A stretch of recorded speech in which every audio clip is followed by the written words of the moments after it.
There's been a backdown of sorts by the New South Wales government over controversial changes to a scheme which rewards households that have solar panels. The Premier, Barry O'Farrell, had foreshadowed retrospective legislation to get the government out of paying generous power rebates to 110,000 owners of rooftop solar panels. But he's come under sustained pressure from residents, the solar power industry and his own backbenchers after threatening to cut the power rebate from 60 to 40 cents per kilowatt hour. Let's go to New South Wales State political reporter Mark Tobin now. So, Mark, this was causing real headaches for Barry O'Farrell, but he's come to some kind of compromise.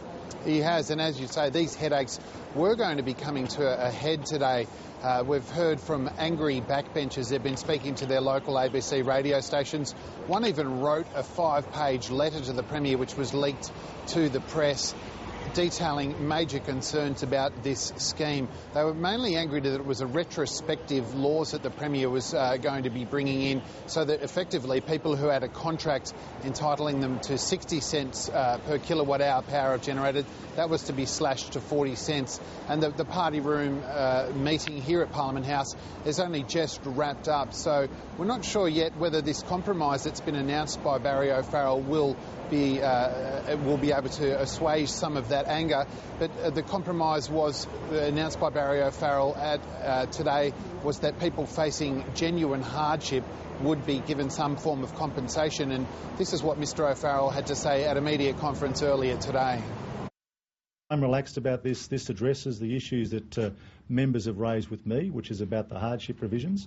That's where the concern mostly has been expressed to me, whether by crossbenchers or whether in relation to members of my own team. They want it to be fair. This is a package that delivers fairness.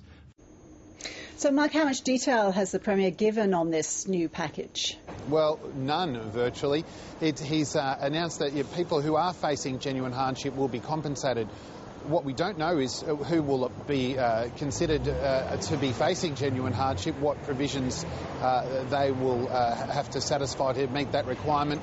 We also don't know what they will get, whether they'll get to stay on this 60-cent tariff or whether, in fact, they'll get a cash payment of some sort to compensate them for this. He says the Minister will spend the next few weeks talking to stakeholders to determine the package that will go to these affected households. Barry O'Farrell needs the support of the minor parties to get his retrospective changes through Parliament. Will this satisfy them?